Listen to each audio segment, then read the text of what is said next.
Hello दोस्तों, नमस्कार, जय हिंद, वंदे मातरम। कैसे हैं आप सभी दोस्तों? एक बार फिर स्वागत करता हूं आपके अपने YouTube channel office no problem में। दोस्तों, सीपीसीटी की तैयारी के लिए आज हमारी ये 9वीं वीडियो है और जैसा कि आप लोगों ने पिछली वीडियो में आप लोगों का बहुत अच्छा रिस्पांस रहा और आज उसी के सीक्वेंस में आज हम ये आपके लिए अगली वीडियो लेकर आए हैं। बहुत ही अच्छे क्वेश्चन है, यूनिक क्वेश्चन आपको मिलेंगे और टोटल 100 एमसीक्यू यहाँ पे आपको कंप्लीट करने होंगे। और दोस्तों, तैयारी आपको ज़ोर शोर से करनी है क्योंकि टाइम बहुत कम बचा है। तो चलिए देरी ना करते हुए शुरू करते हैं और जो भी आपकी क्वेरी होगी तो आप कमेंट के माध्यम से पूछ सकते हैं, ठीक है। और अगर आपने पिछली वीडियो नहीं देखी है तो उन सभी वीडियो की लिंक इस वीडियो के डिस्क्रिप्शन में मिल जाएगी, आप यहाँ से भी देख सकते हैं। तो जैसा कि आप पहला क्वेश्चन स्क्रीन में देख रहे हैं, प्रारंभिक कंप्यूटर डॉट डॉट सिस्टम थे। तो प्रारंभिक कंप्यूटर जो सिस्टम थे वो क्या थे? डिजिटल थे, कागज़ या पेपर, इलेक्ट्रॉनिक एनालॉग या स्लाइड रूल। अब दोस्तों, इसका करेक्ट आंसर क्या होगा? अगर आपको पता है तो प्लीज़ कमेंट करिएगा और नहीं पता तो देख लीजिए, इसका राइट आंसर हो जाएगा option number C, electronic analogue. जो प्रारंभिक कंप्यूटर थे, शुरुआत के कंप्यूटर थे, वो इलेक्ट्रॉनिक एनालॉग सिस्टम थे। नेक्स्ट क्वेश्चन है ओपन ऑफिस कैल्क में फंक्शन बेस 17 सेमीकॉलन 2 का क्या आउटपुट होगा? अब अगर आपने ओपन ऑफिस में जो एमएस एक्सेल होता है, देखिए एमएस एक्सेल जो ओपन ऑफिस में होता है उसको कैल्क के नाम से जाना जाता है। तो उसमें जो फंक्शन होता है, जैसे एक्सेल में फंक्शन होता है उसी प्रकार उसमें भी फंक्शन काम करता है। तो उसमें जो बेस नाम का फंक्शन है तो ये क्या काम करता है, इसका क्या आउटपुट होगा? अगर आप इसमें काम किए होंगे तो आपको पता होगा और अगर नहीं पता तो देख लीजिए, इसका राइट आंसर हो जाएगा option number C, option number C 10001। ठीक है, इसका क्या और किस तरह से आउटपुट निकला है, अगर आपको ये चीज़ भी समझना है तो प्लीज़ कमेंट करिएगा, तो मैं आपको बताऊंगा कि ये कैसे इसको सॉल्व करते हैं। ठीक है, चलिए नेक्स्ट क्वेश्चन है। दोस्तों, कुछ हमारे व्यूअर भाई कमेंट किए थे कि हमारे जो क्वेश्चन है तो बहुत ही इजी रहते हैं, तो इसमें हमने कुछ लेवल को हाई किया है। अब आप बताइएगा कि ये क्वेश्चन का लेवल आपको कैसा लगा, कमेंट करके ज़रूर बताइएगा। तो यहाँ पे क्वेश्चन है कि डॉट डॉट प्रोग्रामर द्वारा लिखित प्रोग्रामिंग निर्देश को एक ऐसी भाषा में बदलता है जिसे कंप्यूटर समझते हैं और प्रक्रिया करते हैं। ठीक है, तो यहाँ पे कौन सा ऐसा है जो कि लिखित प्रोग्राम को मशीन भाषा में बदलता है? यहाँ पे ऑप्शन है language translator, utilities, device driver, operating system. इसका करेक्ट आंसर हो जाएगा ऑप्शन नंबर ए, लैंग्वेज ट्रांसलेटर। लैंग्वेज ट्रांसलेटर इसका करेक्ट आंसर हो जाएगा। नेक्स्ट क्वेश्चन है, निम्नलिखित में से कौन सी मेमोरी कंप्यूटर सिस्टम की सेकेंडरी स्टोरेज में उपयोग की जाती है? तो सबको पता है, इसका करेक्ट आंसर क्या हो जाएगा? मैग्नेटिक। ऑप्शन नंबर डी इसका करेक्ट आंसर हो जाएगा, मैग्नेटिक इसका करेक्ट आंसर है। नेक्स्ट है, माउस पर dot dot button default button होता है जिसका यूज क्लिक करने, चयन करने, शब्द और या वस्तु को हाईलाइट करने के लिए खींचने और पॉइंटर के रूप में किया जाता है। तो ऐसा कौन सा बटन है? राइट, लेफ्ट, हिडन या मिडिल? तो इसका करेक्ट आंसर हो जाएगा लेफ्ट, ऑप्शन नंबर बी। जो लेफ्ट बटन होता है तो लेफ्ट बटन के माध्यम से ही तो हम क्लिक करते हैं, किसी भी ऑब्जेक्ट को सेलेक्ट करते हैं, किसी भी कैरेक्टर को या किसी भी वर्ड को हम हाईलाइट करते हैं, सेलेक्ट करते हैं। ठीक है, तो लेफ्ट बटन से ही पूरा काम करते हैं, ऑप्शन नंबर बी इसका करेक्ट आंसर हो जाएगा। नेक्स्ट है विंडोज़ 10 ऑपरेटिंग सिस्टम, है ना। विंडोज़ 10 में सिस्टम कॉन्फ़िगरेशन टूल खोलने के लिए किस कमांड का उपयोग किया जाता है? अब यहाँ पे अगर आपको इसका करेक्ट आंसर पता है तो प्लीज़ वीडियो पॉज करिए। क्वेश्चन नंबर 6 का करेक्ट आंसर क्या होगा आप कमेंट करिएगा, क्योंकि ये सभी ऐसे क्वेश्चन हैं जो कि आपको जब तक अगर आप प्रैक्टिकल ना किए होंगे तो शायद ही कि आपसे बन जाए, है ना। और यदि आप अच्छी तैयारी किए होंगे तभी आपको अच्छे नंबर यहाँ पे मिल पाएंगे। तो आपको ये भी कमेंट करना है कि 100 में से आपको यहाँ पे कितने नंबर मिले हैं। ठीक, तो यहाँ पे इसका करेक्ट आंसर क्या होगा? इसका राइट आंसर हो जाएगा option number B, MS config. ठीक है, एमएस कॉन्फिग नाम का कमांड अगर आप चलाते हैं रन के डायलॉग बॉक्स में तो सिस्टम कॉन्फ़िगरेशन का टूल खुल जाता है। नेक्स्ट है, निम्नलिखित में से कौन सा एमएस पावर पॉइंट 2019 में जोड़ा गया एक नया फीचर है? अब बताइए ऐसा कौन सा फीचर है जो MS पावर पॉइंट 2019 में जोड़ा गया है। तो यहाँ पे ऑप्शन दिए गए हैं, 4 ऑप्शन है, 4 में से कौन सा आपको सही लगता है। पहला है फॉर्मेट पेंटर, फिर है font colour, text highlighter, numbering. तो इसका करेक्ट आंसर क्या होगा, क्या आपको पता है? अगर पता है तो अच्छी बात है, नहीं पता तो देख लीजिए, इसका राइट आंसर हो जाएगा option number C, text highlighter. Next है, किस अभिविन्यास मोड का उपयोग विस्तृत स्प्रेडशीट प्रिंट करने के लिए किया जाता है। अब देखिए अभिविन्यास का मतलब है ओरिएंटेशन, ठीक है। अब ओरिएंटेशन आपको पता है कि पेज में 2 ही प्रकार का ओरिएंटेशन होता है, एक है पोर्ट्रेट और दूसरा है लैंडस्केप, ठीक है। तो किस ओरिएंटेशन मोड का उपयोग विस्तृत शीट प्रिंट करने के लिए किया जाता है। दोस्तों अगर आपको हिंदी में नहीं समझ में आता तो यह चीज़ थोड़ा आप इंग्लिश में पढ़ लेंगे तो और समझ में आ जाएगा। Which orientation mode is used to print wide spread sheet, ठीक है। वाइड स्प्रेड शीट यहाँ पे पूछा गया है, तो ये क्या है, हॉरिजेंटल है, वर्टिकल है, ठीक है। हॉरिजेंटल है, वाइड है, पोर्ट्रेट है और लैंडस्केप है। तो इसका करेक्ट आंसर क्या होगा, आप ज़रा सोच के बताइएगा, है ना। वीडियो पॉज करिए और अपने से पहले सोचिए, इसके बाद फिर इसका करेक्ट आंसर देखिएगा। यहाँ पे इसका करेक्ट आंसर हो जाएगा लैंडस्केप, ऑप्शन नंबर डी इसका करेक्ट आंसर हो जाएगा। अगर आप वाइड शीट में प्रिंट करना चाहते हैं, है ना, जो लैंडस्केप जिसको कहते हैं पड़े हुए पेज में, तो उसको प्रिंट करने के लिए आपको लैंडस्केप ओरिएंटेशन सेलेक्ट करना होगा। नेक्स्ट है, ईमेल नामकरण सम्मेलनों के संदर्भ में निम्नलिखित में से कौन सा कथन गलत है, ठीक है। जब आप ईमेल आईडी बनाते हैं, क्वेश्चन आप थोड़ा इंग्लिश में भी समझ लीजिए, which of the following statement is false with reference to email naming convention, ठीक है। जब आप ईमेल बनाते हैं तो ईमेल बनाते समय कौन कौन सी बातों का ध्यान रखना चाहिए, और यहाँ पे कुछ ऑप्शन दिए गए हैं कि कौन सा कथन गलत है। तो पहला है कि ईमेल एड्रेस की शुरुआत एक बिंदु से नहीं हो सकती, क्या ये सही है या गलत, अब आपको डिसाइड करना है। दूसरा है, ईमेल एड्रेस में लगातार 2 या 2 से अधिक बिंदु नहीं हो सकते। तीसरा है, ईमेल एड्रेस में अधिकतम 2 चिन्ह हो सकते हैं।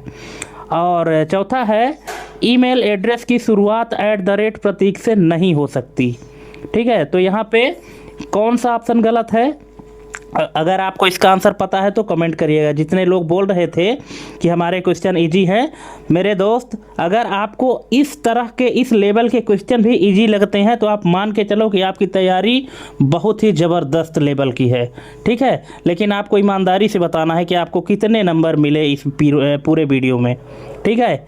और वीडियो बिना स्किप किए देखिएगा। तो इसका करेक्ट आंसर क्या होगा, इसका करेक्ट आंसर हो जाएगा option number C, email address में अधिकतम 2 चिन्ह हो सकते हैं। ये कथन एकदम से गलत है, ठीक है, क्योंकि एक ईमेल आईडी में सिर्फ एक बार हो सकता है, ठीक है। तो ये यहाँ पे गलत है, बाकी सब सही है, ठीक है। ईमेल एड्रेस की शुरुआत एक बिंदु से नहीं हो सकती, सही बात है। ईमेल एड्रेस में लगातार 2 से अधिक बिंदु नहीं हो सकते, लगातार नहीं हो सकते।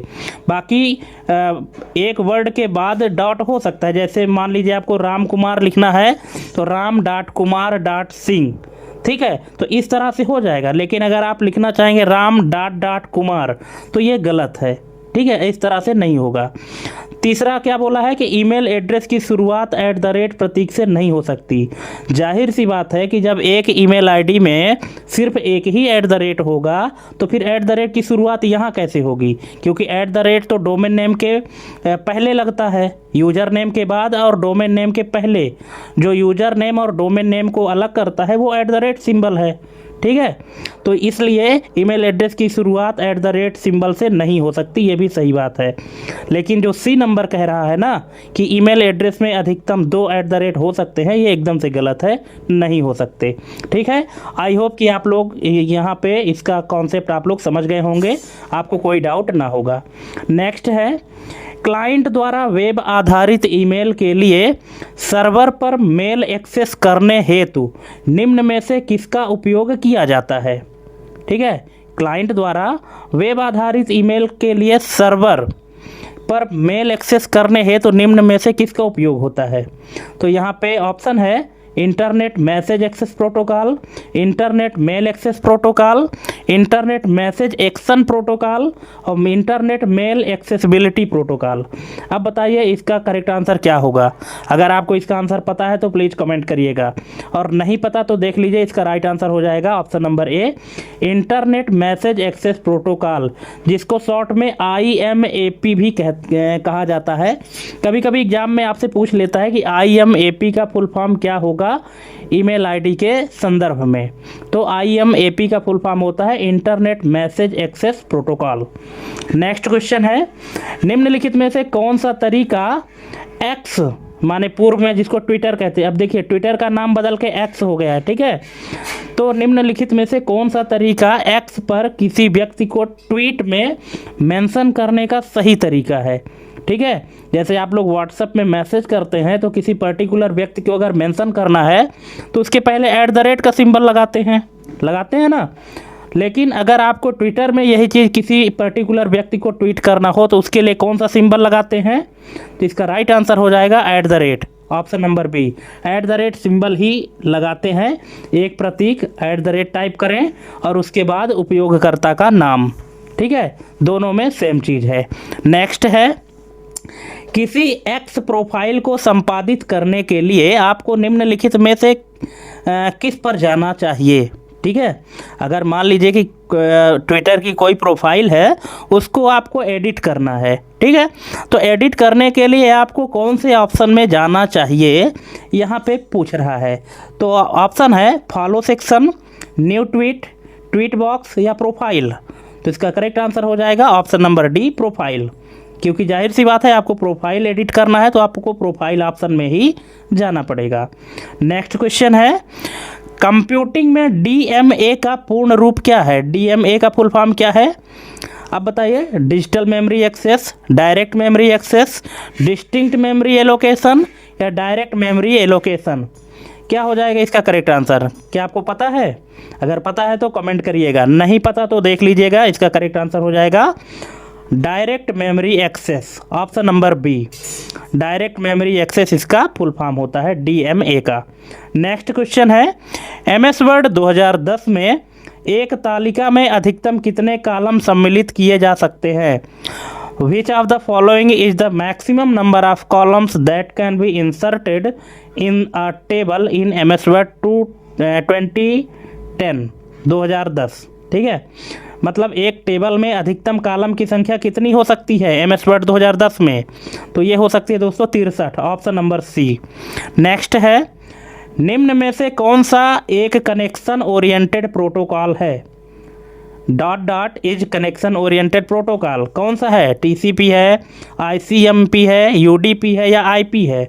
तो ये है दोस्तों TCP, ट्रांसमिशन कंट्रोल प्रोटोकॉल, इसका फुल फॉर्म होता है transmission control protocol, option number A. Next है, MS Excel 2019 में इटैलिक फॉर्मेटिंग लागू करने या हटाने के लिए किस कीबोर्ड शॉर्टकट का उपयोग किया जाता है।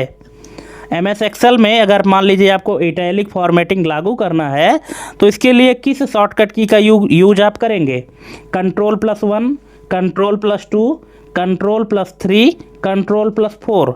तो इसका राइट आंसर क्या हो जाएगा, बिल्कुल इसका राइट आंसर हो जाएगा ऑप्शन नंबर सी, Ctrl+3, ठीक है। Ctrl+3 अगर आप दबाते हैं तो MS Excel में जो टेक्स्ट है वो इटैलिक के फॉर्मेटिंग में हो जाएगा। नेक्स्ट क्वेश्चन है, ... आपके स्प्रेडशीट में डेटा को सारांशित करने का एक तरीका प्रदान करता है जो MS Excel 2019 में डेटा को स्वचालित रूप से एकत्रित, सॉर्ट, गिनना या औसत करता है। तो कौन सा है, चार्ट है, ग्राफ है, रिपोर्ट है या पाइवोट टेबल है। तो कौन सा इसका करेक्ट आंसर, इसका करेक्ट आंसर हो जाएगा option number D, pivot table. Next है, ... एक विधि है जिसमें वीडियो देखने या ऑडियो सुनने के लिए मीडिया फाइलों को वास्तव में डाउनलोड किए बिना ही देखा या सुना जा सकता है। तो क्या है, regular download, streaming, progressive download या वर्चुअल अपलोड। तो इसका करेक्ट आंसर क्या होगा आपके हिसाब से। अगर पता है तो कमेंट करिएगा, नहीं पता तो देख लीजिए। इसका राइट आंसर हो जाएगा streaming, option number B. Next है, MS वर्ड में किसी विशेष शब्द का चयन करने के लिए निम्नलिखित में से कौन सी क्रिया का उपयोग किया जा सकता है। तो किसी शब्द को चयन करने के लिए या सेलेक्ट करने के लिए कौन सी क्रिया का उपयोग करते हैं? Single click, double click, triple click या राइट क्लिक। तो इसका करेक्ट आंसर हो जाएगा डबल क्लिक। किसी भी शब्द को अगर मान लीजिए आपको सेलेक्ट करना है तो आप उस शब्द में डबल क्लिक कर दीजिए तो वो शब्द सेलेक्ट हो जाएगा। ठीक है, चलिए नेक्स्ट क्वेश्चन है, कंप्यूटर के संदर्भ में NIC का फुल फॉर्म क्या होता है? कई बार हमने आपको बताया है, network interface card, option number B. Next है, निम्न में से क्या छोटे परिपथों का एक समूह है जो PC के किसी मुख्य घटक से डेटा के प्रवाह को समन्वित करता है? इंग्लिश में क्या बोल रहा है? Which is a group of small circuits that coordinate the flow of data to and from a PC की कंपोनेंट। ठीक है, तो इसका करेक्ट आंसर क्या हो जाएगा? इसका करेक्ट आंसर हो जाएगा chipset, option number C. Option number C इसका करेक्ट आंसर हो जाएगा। जो चिपसेट होता है तो ये छोटे परिपथों का एक समूह है जो PC के किसी मुख्य घटक से डेटा के प्रवाह को कंट्रोल करता है या समन्वित करता है। नेक्स्ट है, MS Excel 2019 में इंसर्ट हाइपरलिंक डायलॉग बॉक्स खोलने के लिए किस शॉर्टकट का उपयोग किया जाता है? तो ये किया जाता है दोस्तों Ctrl+K, ऑप्शन नंबर बी इसका करेक्ट आंसर हो जाएगा। नेक्स्ट है, निम्नलिखित में से कौन लिनक्स सेल का प्रकार नहीं है? बर्न सेल, सी सेल, कॉर्न सेल या सेल शिफ्ट, सेल स्क्रिप्ट। तो इसका करेक्ट आंसर क्या होगा? इसका करेक्ट आंसर हो जाएगा shell script, option number D इसका करेक्ट आंसर हो जाएगा। सेल स्क्रिप्ट जो है तो लिनक्स सेल का प्रकार नहीं है, बाकी बॉर्न सेल, सी सेल और कॉर्न सेल ये तीनों हैं, पर सेल स्क्रिप्ट नहीं है। नेक्स्ट है, ओपन टाइप फॉन्ट फाइल के लिए किस फाइल फॉर्मेट का उपयोग किया जाता है? तो ये किया जाता है दोस्तों .OTF, ऑप्शन नंबर ए इसका करेक्ट आंसर हो जाएगा, ओपन टाइप फॉन्ट। नेक्स्ट है, CLP निम्न में से किस फाइल का फाइल फॉर्मेट है? तो ये है ऑप्शन नंबर सी, क्लिपबोर्ड। ठीक है, विंडोज क्लिपबोर्ड का जो फाइल फॉर्मेट है वो है CLP। नेक्स्ट, ईमेल लिखते समय BCC फील्ड का पूर्ण रूप क्या है? BCC का फुल फॉर्म क्या होता है? ये होता है blind carbon copy, option number B. Next, software को प्रोजेक्ट विकास में रिलीज करने से पहले अंतिम स्तर पर कौन सी परीक्षण प्रक्रिया की जाती है? Unit testing, integration testing, system testing, acceptance testing. कौन सी टेस्टिंग की जाती है? तो ये की जाती है acceptance testing, option number D इसका करेक्ट आंसर हो जाएगा। ठीक है, सॉफ्टवेयर को प्रोजेक्ट विकास में मतलब प्रोजेक्ट डेवलपमेंट में रिलीज करने से पहले अंतिम स्तर पर मतलब लास्ट लेवल की जो टेस्टिंग होती है उसको कहते हैं एक्सेप्टेंस टेस्टिंग। नेक्स्ट है, बिग बैंग अप्रोच का संबंध निम्न में से किससे है? तो ये किससे है? ये दोस्तों option number B, integration testing से, ऑप्शन नंबर बी।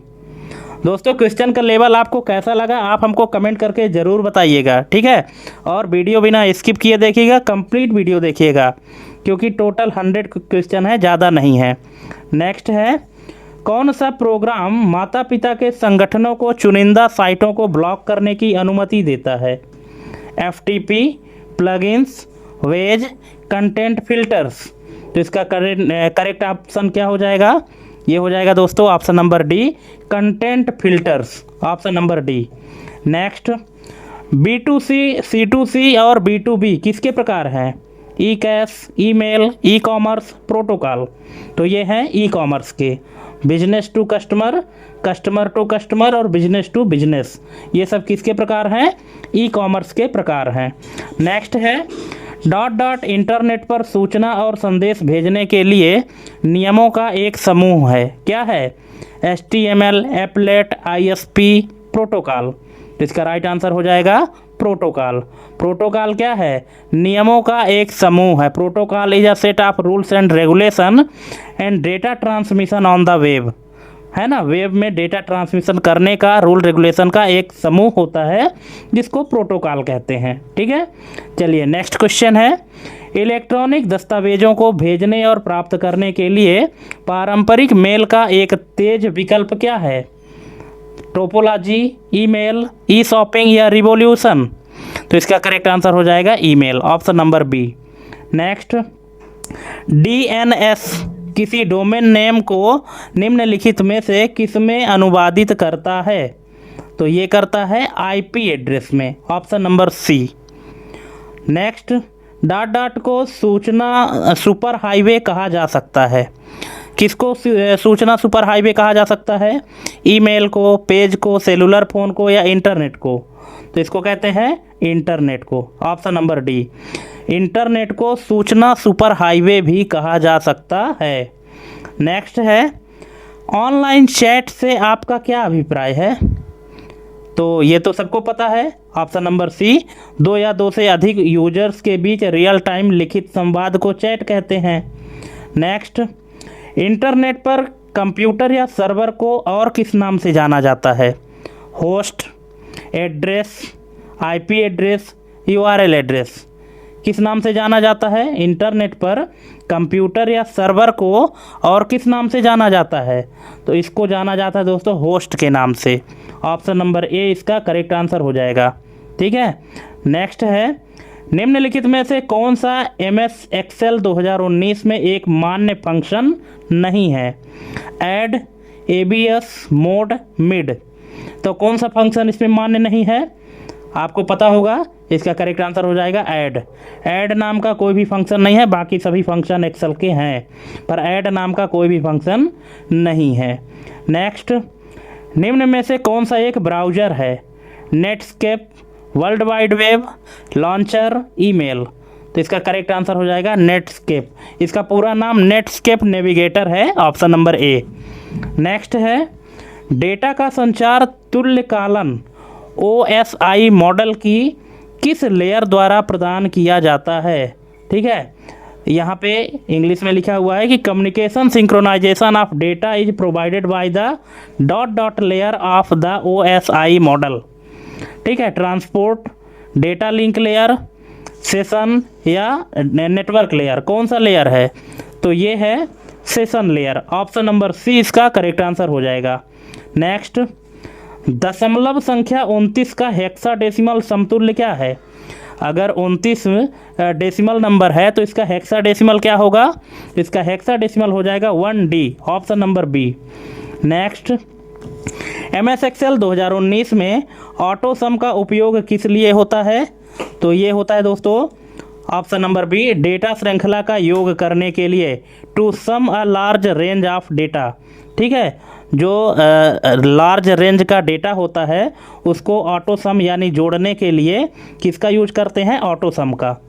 नेक्स्ट है, MS एक्सेल 2019 में कौन सा फंक्शन तर्क की सूची में मौजूद मानों की संख्या गिनता है? ठीक है, in MS Excel 2019 the dot dot function counts the number of values that are in the list of arguments. ठीक है, जो लिस्ट में डेटा है उनके मानों को काउंट करने के लिए कौन सा फंक्शन यूज करते हैं? Count, count Z, count if या काउंट इफ्स? आप बताइए इसका करेक्ट आंसर क्या होगा अगर आपको पता है तो। क्वेश्चन नंबर 43, इसका करेक्ट आंसर क्या होगा? बिना देखे बताइएगा, और अगर नहीं पता तो देख लीजिए, इसका करेक्ट आंसर हो जाएगा ऑप्शन नंबर ए, काउंट। नेक्स्ट है, डॉट डॉट MS एक्सेल में रो लॉक्ड मिक्स्ड रेफरेंस का एक उदाहरण है। क्वेश्चन ध्यान से पढ़िएगा, क्या लिखा है कि डॉट डॉट MS एक्सेल में रो लॉक्ड मिक्स्ड रेफरेंस का एक उदाहरण है। अब यहाँ पे ऑप्शन है $C5, $5, $C5 या C5? तो यहाँ पे इसका करेक्ट आंसर क्या हो जाएगा? लॉजिकल क्वेश्चन है, थोड़ा सा अगर आप दिमाग लगाएंगे तो समझ जाएंगे इसका करेक्ट आंसर क्या हो जाएगा। इसका करेक्ट आंसर होगा ऑप्शन नंबर बी, $5। कैसे होगा? क्योंकि यहाँ पे बोल रहा है कि एक्सेल में रो लॉक्ड है ना, रो को क्या किया गया है? लॉक किया गया है। तो आपकी जानकारी के लिए बता दूं कि अगर आपको MS एक्सेल में किसी भी चाहे रो हो या कॉलम हो किसी को अगर लॉक करना है तो लॉक करने के लिए आपको डॉलर का सिंबल लगाना चाहिए, ठीक है। अब यहाँ पे सिर्फ रो को लॉक किया है, कॉलम को नहीं किया है। तो रो इसमें कौन सा है, जो 5 है वो रो है और जो C है वो कॉलम है, ठीक है। तो यहाँ पे रो को लॉक किया गया है ना कि कॉलम को, इसीलिए इसका करेक्ट आंसर क्या हो जाएगा, ऑप्शन नंबर बी। सी जो है तो लॉक नहीं है, लेकिन 5 नंबर जो रो है वो क्या है, लॉक है, ठीक है। इसीलिए इसका correct answer option number B हो जाएगा। अगर इसमें कोई डाउट है तो कमेंट करिएगा। नेक्स्ट है MS एक्सेल 2019 में डिफ़ॉल्ट रूप से एक टेबल में क्या होता है, header row, column row, sizing handle या टोटल रो। तो क्या होता है इसमें, बाय डिफ़ॉल्ट रूप से हेडर रो होता है, ऑप्शन नंबर ए इसका करेक्ट आंसर हो जाएगा। नेक्स्ट, आपके कंप्यूटर में स्थित स्थायी मेमोरी को क्या कहा जाता है, रैम, फ्लॉपी, CPU, रोम। अब बताइए कि आपके कंप्यूटर में स्थित स्थायी मेमोरी यानी परमानेंट मेमोरी को क्या कहा जाता है, रैम कहते हैं, फ्लॉपी कहते हैं, CPU कहते हैं या रोम कहते हैं। तो इसका करेक्ट आंसर हो जाएगा रोम, ऑप्शन नंबर डी। रोम जो है तो परमानेंट मेमोरी है। नेक्स्ट, ओपन ऑफिस राइटर में पैराग्राफ बदले बिना लाइन ब्रेक जोड़ने के लिए शॉर्टकट क्या है, तो ये है Shift+Enter, ऑप्शन नंबर बी, ठीक है। यहाँ पे ओपन ऑफिस राइटर की बात कर रहे हैं, ठीक है। अगर यहीं पे MS वर्ड की बात करते तो इसका फिर करेक्ट आंसर Ctrl+Enter होता, लेकिन ओपन ऑफिस राइटर में इसका आंसर है Shift+Enter, option number B. Next, MS Excel 2016 में सूत्र और फंक्शन से पहले कौन सा चिन्ह लगाना आवश्यक है, तो सबको पता है ऑप्शन नंबर बी, बराबर का निशान यानी इक्वल साइन। नेक्स्ट, वर्तमान में CPU द्वारा संसाधित किए जा रहे प्रोग्राम और डेटा को कहाँ संग्रहित किया जाता है, तो ये संग्रहित होता है दोस्तों रैम में, ऑप्शन नंबर ए, ठीक है। ऑप्शन नंबर ए इसका करेक्ट आंसर हो जाएगा। वर्तमान में CPU द्वारा जो भी प्रोग्राम रन किए जाते हैं तो वो कहाँ स्टोर होते हैं, वो रैम में ही तो स्टोर होते हैं टेम्परेरी रूप से, ठीक है। नेक्स्ट, निम्नलिखित में से किस विकल्प समूह में केवल इनपुट डिवाइस हैं। अब यहाँ पे 4 विकल्प दिए गए हैं, इन विकल्प में से आपको सेलेक्ट करना है कि ऐसा कौन सा विकल्प है जिसमें सिर्फ और सिर्फ इनपुट डिवाइस हैं। तो पहला विकल्प है माउस, कीबोर्ड, हेडफोन, दूसरा है माउस, कीबोर्ड, प्रिंटर, तीसरा है माउस, कीबोर्ड, प्लॉटर और चौथा है माउस, कीबोर्ड, स्कैनर। अब बताइए कौन सा है जिसमें सिर्फ इनपुट डिवाइस हैं, बिल्कुल इसका करेक्ट आंसर हो जाएगा option number D, mouse, keyboard, scanner. Next है, वह सॉफ्टवेयर जो हार्डवेयर पर सीधे कार्य करता है और एप्लीकेशन रन करने के लिए प्लेटफॉर्म प्रदान करता है क्या कहलाता है, तो उसको कहते हैं दोस्तों system software, option number C. Next, MS Word 2019 में मेल मर्ज के लिए कौन सा एक अवैध डेटा सोर्स है, कौन सा एक अवैध डेटा सोर्स है, Access database, Excel spreadsheet, Outlook संपर्क सूची या पावर पॉइंट फाइल। इसका करेक्ट आंसर हो जाएगा पावर पॉइंट फाइल, ठीक है। अगर आपको मेल मर्ज करना है उसमें आप जो डेटाबेस यूज करते हैं तो आप एक्सेस का यूज कर सकते हैं, स्प्रेडशीट है उसका यूज कर सकते हैं, आउटलुक कॉन्टैक्ट लिस्ट यूज कर सकते हैं, लेकिन पावर पॉइंट में कौन सी फाइल यूज करेंगे, पावर पॉइंट की फाइल उसमें डेटा सोर्स के लिए यूज नहीं की जाती, इसलिए इसका करेक्ट आंसर हो जाएगा पावर पॉइंट फाइल। नेक्स्ट है, कंपाइलर और इंटरप्रेटर को किस रूप में भी जाना जाता है, language processor, hardware, operating system या वर्ड प्रोसेसर। तो इसका करेक्ट आंसर हो जाएगा language processor, option number A इसका करेक्ट आंसर हो जाएगा। कंपाइलर और इंटरप्रेटर क्या करते हैं, ये एक ट्रांसलेटर हैं जो हाई लेवल लैंग्वेज को लो लेवल लैंग्वेज में कंपाइल करते हैं, ठीक है, या कन्वर्ट करते हैं या ट्रांसलेट करते हैं। नेक्स्ट, निम्न में से कौन सा ऑपरेटिंग सिस्टम का उदाहरण नहीं है, internet explorer, Ubuntu, Windows Vista, iOS। तो ऑपरेटिंग सिस्टम कौन सा नहीं है, बिल्कुल नहीं है इंटरनेट एक्सप्लोरर। इंटरनेट एक्सप्लोरर एक ब्राउज़र है जबकि बाकी सभी ऑपरेटिंग सिस्टम है, ठीक है। नेक्स्ट, डॉट डॉट एक ऑनलाइन जनरल है जो सूचनाओं को व्युत्क्रम कालानुक्रम में प्रदर्शित करती है, रिवर्स क्रोनोलॉजिकल ऑर्डर, ठीक है, में प्रदर्शित करती है। तो कौन सी है? Facebook, blog, news group, chat room. तो इसका करेक्ट आंसर हो जाएगा blog, option number B. Next, MS Word में अक्सर उपयोग किए जाने वाले कमांड कहाँ पाए जाते हैं? Document area, status bar, file tab, quick access tool bar. तो ये होता है दोस्तों क्विक एक्सेस टूल बार में, ऑप्शन नंबर डी। दोस्तों जितने भी क्वेश्चन है ये पूरे प्रैक्टिकल बेस्ड क्वेश्चन है। अगर जितना मजबूत आपका प्रैक्टिकल होगा आप उतने अच्छे और उतने करेक्ट आंसर कर पाएंगे, ठीक है। इसलिए वीडियो में अंत तक बने रहिएगा, बीच में मत छोड़िएगा अगर आप देखना शुरू कर दिए हैं तो। और अगर वीडियो अच्छी लगे तो चैनल को भी सब्सक्राइब करिएगा यार, सब्सक्राइब करना तो एकदम फ्री है। नेक्स्ट है, मल्टी फंक्शन प्रिंटर का मुख्य लाभ क्या है? तो इसका मुख्य लाभ है space saving, option number C. Next, digital image की सबसे छोटी इकाई क्या है जिसे डिस्प्ले डिवाइस पर प्रदर्शित किया जा सकता है? पिक्सल, इंकजेट के बिंदु, माउस का प्रकाश या पीडीए के बिंदु। तो इसका करेक्ट आंसर हो जाएगा pixel, option number A. Next, Adobe Premiere और माइक्रोसॉफ्ट विंडोज मूवी मेकर किसके उदाहरण हैं? तो ये हैं video editing software, option number A. Next, internet के संदर्भ में आईपी का पूर्ण रूप क्या है? तो ये सबको पता है, internet protocol, option number C. Next, किस प्रिंटर तकनीक में फोटो सेंसिटिव ड्रम पर लाइट बीम का उपयोग किया जाता है? तो ये किया जाता है दोस्तों laser, option number A, laser printer में। नेक्स्ट, सीपीयू के अतिरिक्त मदरबोर्ड का कौन सा घटक हीट सिंक का उपयोग करता है? ठीक है, सीपीयू तो करता ही है हीट सिंक का यूज, लेकिन सीपीयू के अलावा भी मदरबोर्ड में ऐसा एक पार्ट है जो हीट सिंक का उपयोग करता है। वो कौन सा पार्ट है? ऑप्शन है north bridge, USB port, CPU बस, हार्ड डिस्क। कौन करता है? बिल्कुल ये करता है north bridge, option number A. Next, Windows में टेम्प फोल्डर का उपयोग क्या होता है?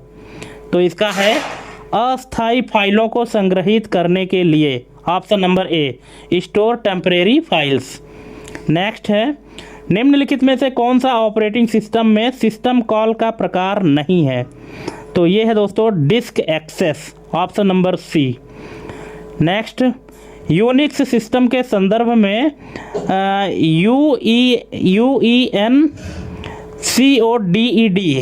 अनकोडेड फाइल प्रारूप क्या है? तो ये है .UU, option number B. Next है, वेबसाइटों को एक्सेस करने और देखने के लिए किस एप्लीकेशन का उपयोग किया जाता है? Web page, web host, email, web browser. तो इसका राइट आंसर हो जाएगा web browser, option number D. Next, आधुनिक राउटर कॉन्फ़िगरेशन के लिए वेब ब्राउज़र के माध्यम से क्या प्रदान करते हैं? Admin panel, URL manual, help menu, mail assistant. अब बताइए इसका करेक्ट आंसर क्या होगा? क्वेश्चन नंबर 67, इसका करेक्ट आंसर क्या होगा? आप लोग कमेंट करके बताइए। इसका करेक्ट आंसर हो जाएगा ऑप्शन नंबर ए, एडमिन पैनल। नेक्स्ट है, निम्न में से FTP यानी फाइल ट्रांसफ़र प्रोटोकॉल के विकासकर्ता के रूप में जाना जाता है? मतलब who among the given is famously known as developer of FTP। मतलब FTP को बनाने वाले कौन हैं, उनका नाम क्या है? उनका नाम है Abhay Bhushan, option number A. Next, कौन सी मेमोरी लोकेलिटी ऑफ रेफरेंस के सिद्धांत पर कार्य करती है? तो ये करती है दोस्तों cache memory, option number B. Next, MS Excel 365 का एक फार्मूला है कि कॉलम्स फिर पैरेंथेसिस ओपन A1:Z2 का आउटपुट क्या है? अब बताइए अगर आप ये फंक्शन लगाते हैं MS Excel 365 में तो इसका आउटपुट क्या आना चाहिए? बस थोड़ा सा दिमाग लगाने की यहाँ पे ज़रूरत है कि इसका करेक्ट आंसर क्या आना चाहिए। इसका करेक्ट आंसर आएगा ऑप्शन नंबर बी 26, ठीक है, ऑप्शन नंबर बी इसका करेक्ट आंसर हो जाएगा। नेक्स्ट, आप अपनी पिकनिक वाली तस्वीरों को ऑनलाइन दोस्तों के साथ साझा करने के लिए किसका उपयोग करेंगे? तो ये करेंगे Google photos, option number D. Next, किसी वेब सर्वर पर स्थित एक या अधिक वेब पेजों के समूह को क्या कहते हैं? तो इसको कहते हैं दोस्तों साइट, ऑप्शन नंबर बी, ये साइट या वेबसाइट। नेक्स्ट, MS वर्ड 2019 में मार्जिन डायलॉग बॉक्स खोलने के लिए किस शॉर्टकट का उपयोग करेंगे? तो इसका करेंगे अल्ट के साथ PM, Alt plus P plus M, option number B. Next, MS Word 2019 में आइटम को सेलेक्ट करने और एक स्थान से दूसरे स्थान पर ले जाने के लिए क्या उपयोग किया जाता है? तो ये किया जाता है drag and drop, option number D. Next, internet सेवा का प्रकार किस पर निर्भर करता है जो आपके क्षेत्र में सेवा प्रदान करता है? तो ये है दोस्तों ISP, internet service provider, option number C. Next, Windows OS में सहायता के लिए कौन सी फंक्शन कुंजी का उपयोग किया जाता है या फंक्शन कुंजी उपयोग की जाती है? तो ये है F1, option number A. Next, निम्नलिखित में से कौन सा कंप्यूटर हार्डवेयर का एक उदाहरण नहीं है? Hard disk drive, sound card, RAM, operating system. तो इसका करेक्ट आंसर है operating system, option number D. Next, MS Excel 2019 में दो तिथियों के बीच दिनों या वर्षों की गणना के लिए किस फंक्शन का उपयोग किया जाता है? डेटेड इफ, डेट, एज या DOB? तो इसका करेक्ट आंसर हो जाएगा dated if, option number A. Dated if नाम का फंक्शन है जो कि काम करेगा दो तिथियों के बीच दिनों की गणना करने के लिए या वर्षों की गणना करने के लिए, ठीक है। नेक्स्ट है MS PowerPoint 2019 में फाइल टैब में निम्न में से कौन सा विकल्प नहीं होता? Open, close, save, formula. तो ये नहीं होता formula, option number D. Next, MS Excel में मैक्रो बनाने के लिए डिफ़ॉल्ट प्रोग्रामिंग भाषा कौन सी होती है? तो ये होती है Visual Basic for application, option number B. Next, सूचना के ग्राफिकल और विजुअल निरूपण को क्या कहा जाता है? तो इसको कहते हैं सूचना के ग्राफिकल निरूपण, option number A. Next, MS Excel 365 में बार चार्ट को कैसे प्लॉट किया जा सकता है? तो ये होता है केवल क्षैतिज, only horizontally, option number B. Next, MS Office 2019 में अंडू कमांड को उलटने के लिए कौन सी कमांड है? तो ये है रीडू, ऑप्शन नंबर बी, ठीक है। नेक्स्ट, MS Excel 2019 में सक्रिय सेल का एड्रेस कहाँ प्रदर्शित होता है? Ribbon, name box, formula bar या लेआउट? तो ये प्रदर्शित होता है दोस्तों नेम बॉक्स में, option number B. Next, program instruction को डिकोड करने का काम किसके द्वारा किया जाता है? तो ये किया जाता है कंट्रोल यूनिट के द्वारा, ऑप्शन नंबर बी। नेक्स्ट है बाइनरी संख्या 1010 का दशमलव समतुल्य क्या है?